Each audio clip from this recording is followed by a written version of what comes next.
Hello there. Leaders inspire people to succeed, and they lead teams through crisis and through growth. The best kind of leaders encourage people to become the best that they can be. Imagine leading an organization full of people who have leadership potential, and imagine what you can accomplish. In this second video in this two-part series, I will discuss the practical steps you can implement to turn your employees into leaders. I'll be right back.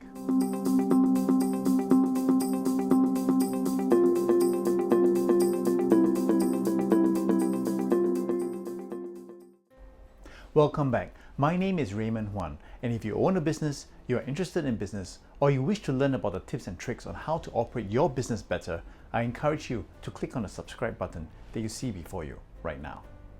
In a previous video, we explored what you needed to know before formulating strategies to develop your team's leadership skills. First, you need to know the gap between the kind of leader you need and the leadership traits your team members already demonstrate. You also need to develop the right mindset to motivate your team members to reach their full potential. You do this by addressing three important psychological needs, that is, autonomy, competence, and relatedness.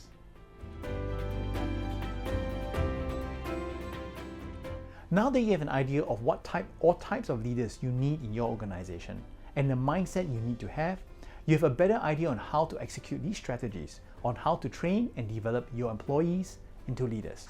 Specifically, these strategies address the three psychological needs of autonomy, competence, and relatedness. Autonomy has everything to do with ownership. It's being able to decide and choose what to do, how to do it, when and where to accomplish it. In a work setting, it means deciding on how to achieve the goal or objective. When you're training your team members to act like leaders, you help them develop their own ownership mentality because it teaches them about responsibility and accountability. It also goes beyond just accomplishing tasks or ticking off the to-do list. Leaders focus on goals and objectives. This means that you don't just delegate tasks, and neither should you micromanage by telling them how to do it. The ideal situation for the team is for team members to take on the tasks delegated to them. Find ways to improve how these tasks are accomplished, and do not stop until the goal, whether short or long term, is accomplished. When something is delegated to them, they don't merely own the task. They should own the goal and be willing to be held accountable to it.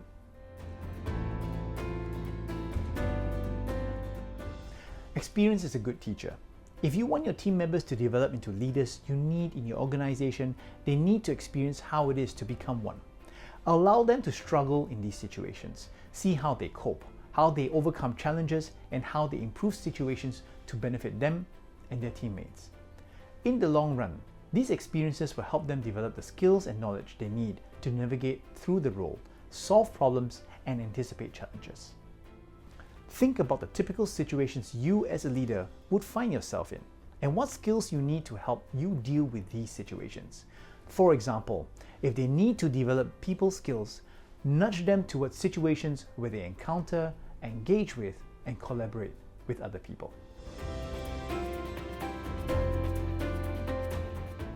While team members are allowed to struggle, ensure they also feel supported. Check in on their progress, see how they are coping, provide feedback, and be a mentor without micromanaging.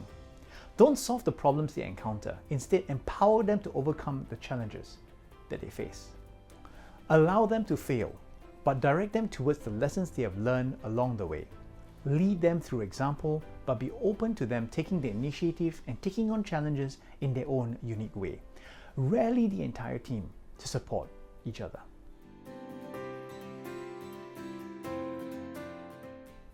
Listening is an essential leadership trait. It's how you get information.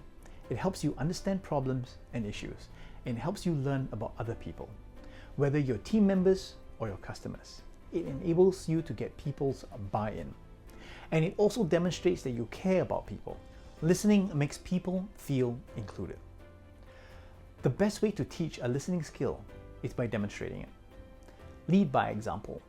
Many people feel that they are heard, and cultivate the culture of listening. Developing a successful leadership program entails the active participation of people that is meant to benefit, that is, your team members. The active participation will keep them motivated because they feel that they made a willing choice.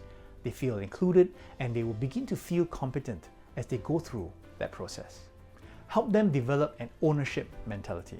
Provide them with the appropriate experiences that expand their knowledge and enhance their skills. Offer support and rally other team members to provide support to each other. And lastly, teach them how to listen through example. How about you? What strategies have you developed to help your employees develop themselves to become capable leaders? Do send me an email and share that with me. And perhaps I can use your example in a new video that could benefit the entire community here. My name is Raymond Huan. Thank you very much for watching this video, and I look forward to catching up with you in the next video very soon.